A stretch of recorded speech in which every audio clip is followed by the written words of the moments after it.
श्रीराम समर्थ श्रीराम. दासबोध पारायण दशक 9 गुणरूप समास 10 स्थिती निरूपण. श्रीराम देऊळामध्ये जगन्नायक आणि देऊळावरी बैसला काक परितो देवाहून अधिक म्हणून की श्रीराम. समजा एक देऊळ आहे, त्यात देव आहे आणि त्या देवळाच्या शिखरावर कावळा जाऊन बसला, तर तो देवापेक्षा उच्च स्थानी बसला म्हणून त्याला देवाहून श्रेष्ठ मानू नये. सभा बैसली राजद्वारी आणि मरकट गेले स्तंभावरी परिते सभेहून श्रेष्ठ चतुरी कैसे मानावे श्रीराम. राजद्वारी सभा भरलेली असताना एखादे माकड येऊन तेथील खांबावर बसले, तर ते त्या सभेहून श्रेष्ठ अशा शहाण्या लोकांनी कसे मानावे. ब्राह्मण स्नान करून गेले आणि बक तैसेची बैसले परिते ब्राह्मणा परिसभले कैसे मानावे श्रीराम. एखाद्या तळ्यातील पाण्यात स्नान करून ब्राह्मण तेथून निघून गेले आणि बगळे त्या तळ्यातच ध्यानस्थ असल्यासारखे बसले, तरी त्या बगळ्यांना त्या ब्राह्मणाहून चांगले कसे म्हणावे. ब्राह्मणामध्ये कोणी नेमस्त कोणी झाले अव्यावेस्त आणि स्वान सदा ध्यानस्थ परिते उत्तम नव्हे श्रीराम.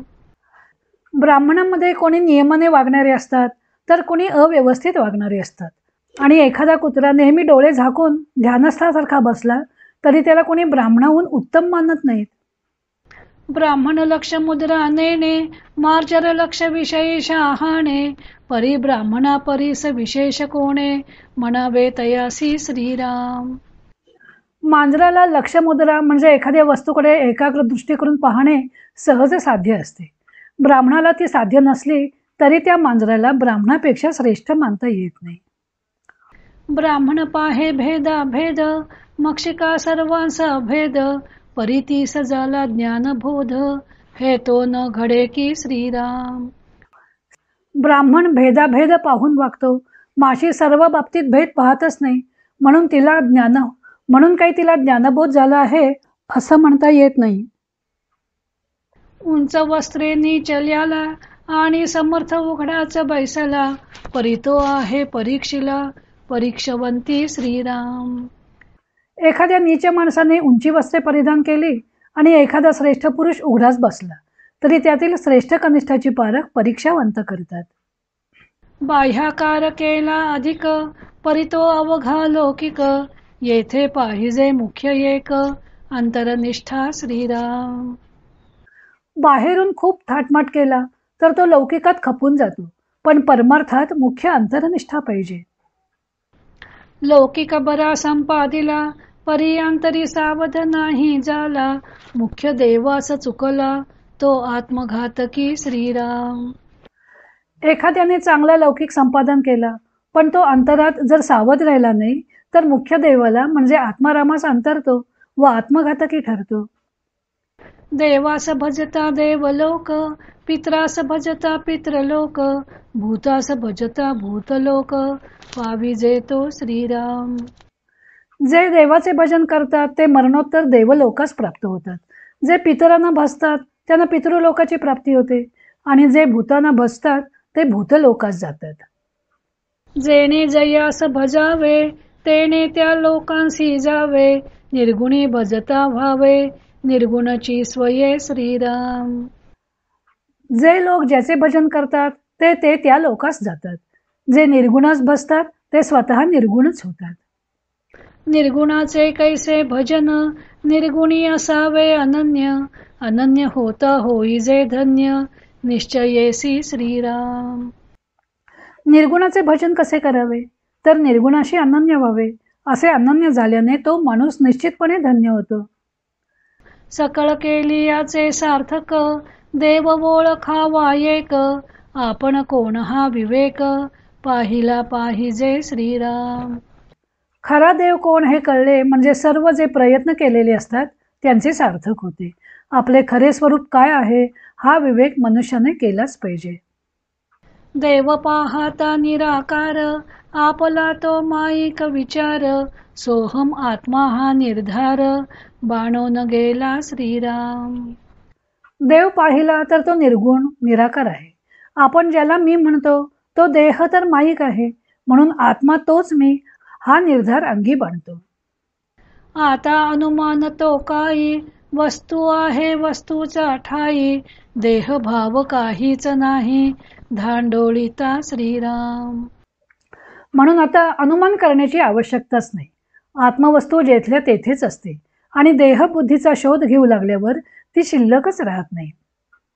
सिद्धास आणि साधन, हा तो अवघाचा अनुमान, मुक्तासा आणि बंधन, आढळे ना श्रीराम.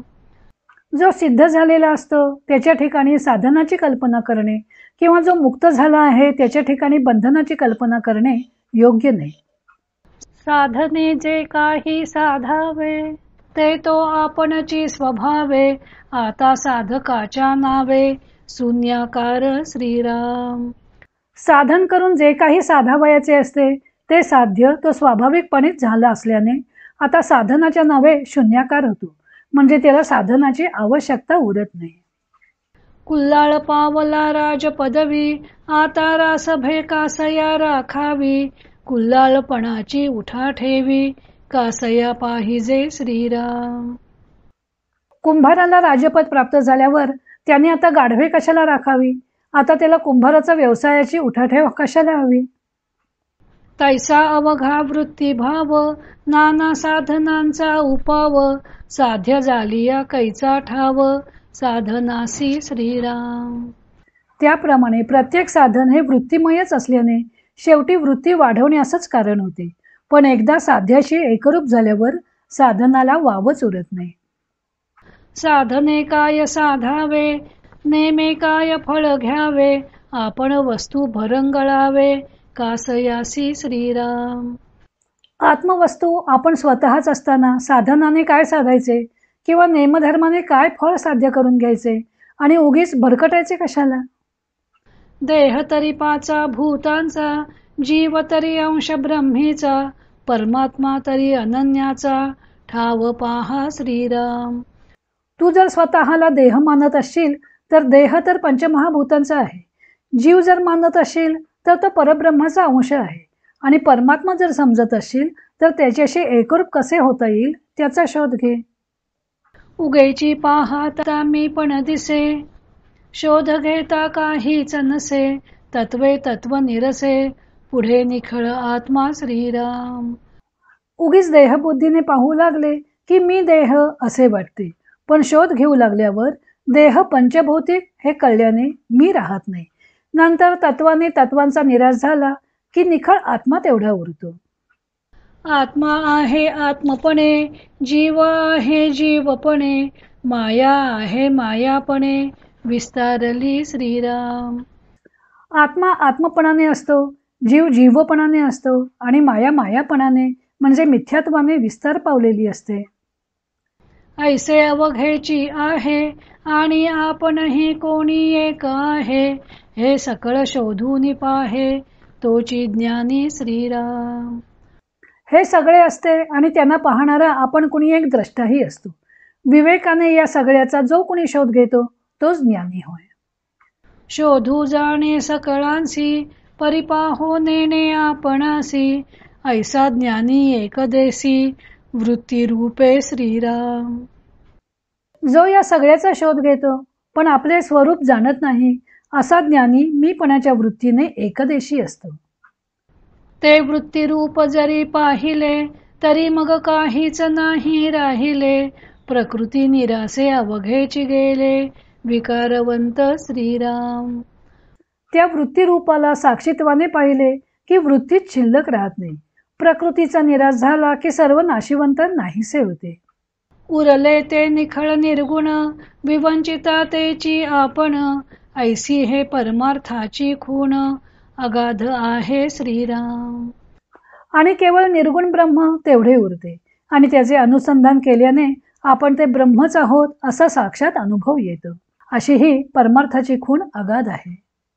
फळ एक आपण एक, ऐसा नाही हा विवेक, फळाचे फळ कोणी एक, स्वयेची होई जे श्रीराम. आपण कुणी वेगळा आणि फळ आपल्यापेक्षा वेगळे अशा प्रकारचा हा विवेक नाही. फळांचेही सर्वश्रेष्ठ फळ ते आपण स्वतःच होतो. रंक होता राजा झाला, बरे पाहाता प्रत्यये आला, रंकपणाचा गलबला, रंकी करावा श्रीराम. एखादा दीन भिकारी राजा झाला, नीटपणाने शोध घेतल्यावर आपण खरेच राजा झालो आहोत असा प्रत्ययही त्याला आला. मग रंकपणातील किरकिर करण्याची आवश्यकताच त्याला राहत नाही. जो कोणी रंक असेल त्याने ती करावी. वेदशास्त्रे पुराणे, नाना साधने निरूपणे, सिद्ध साधू ज्या कारणे, नाना सायास करीती श्रीराम. सिद्ध साधू वेद शास्त्रे पुराणे आणि नाना साधने नाना निरूपणे ज्यासाठी नाना सायास करतात. हे ब्रह्मरूप आपणची अंगे, सारा सार विचार प्रसंगे, करणे न करणे वाऊगे, काहीच नाही श्रीराम. ते ब्रह्मरूप आपण स्वतःच आहोत असे सारासार विचाराच्या योगे जाणून घ्यावे. म्हणजे करणे न करणे काहीच उरत नाही. रंक राजा आज्ञेसी भ्याले, तेची पुढे राजा झाले, मग ते भयेची उडाले, रंकपणा सरिसे श्रीराम. भिकारी पूर्वी राजाज्ञेला भीत होता, पुढे तोच राजा झाला. त्यावेळी रंकपणाही नष्ट झाला आणि त्याबरोबर पूर्वी राजाज्ञेचे भय वाटत होते तेही नष्ट झाले. वेदे वेदाज्ञेने चालावे, सच्छास्त्रे शास्त्राभ्यासावे, तीर्थे तीर्थास जावे, कोण्या प्रकारे श्रीराम. ज्ञानी पुरुष साक्षात वेदरूप शास्त्ररूप तीर्थरूप बनतो. वेदाने वेदाज्ञेचे पालन कसे करावे, सत्शास्त्रानेच कोणत्या शास्त्राचा अभ्यास करावा आणि तीर्थाने कुठल्या तीर्थात जावे. अमृते सेवावे अमृत, अनंते पाहावा अनंत, भगवंते लक्षावा भगवंत, कोण्या प्रकारे श्रीराम. अमृताने अमृत कसे सेवावे, अनंताने अनंत कसा पाहावा किंवा भगवंताने भगवंताचे ध्यान कसे करावे. संते असंत त्यागावे, निर्गुणे निर्गुणासी भंगावे, स्वरूपे स्वरूपी रंगावे, कोण्या प्रकारे श्रीराम. सदा सर्वत्र स्थित व्यापक आहे, त्याने नसलेल्याचा त्याग कसा करावा बरे. निर्गुणाने निर्गुणाला कसे नष्ट करावे, स्वरूपाने स्वरूपात कोणत्या प्रकारे रंगावे. अंजने ल्यावे अंजन, धने साधावे धन, निरंजने निरंजन, कैसे अनुभवावे श्रीराम. अंजनाने अंजन कसे ल्यावे, धनाने धन कसे प्राप्त व्हावे, निरंजनाने निरंजनास कसे अनुभवावे. साध्य करावे साधनासी, ध्येय धरावे ध्यानासी, उन्मने आवरावे मनासी, कोण्या प्रकारे श्रीराम.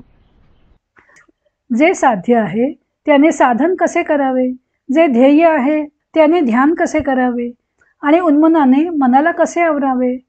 वरील सर्व गोष्टींचे प्रयोजन उरतच नाही हा भावार्थ आहे. जय जय रघुवीर समर्थ. श्रीराम जय राम जय जय राम. इति श्री दासबोधे गुरुशिष्य संवादे स्थिती निरूपण नाम समास 10वा समाप्त.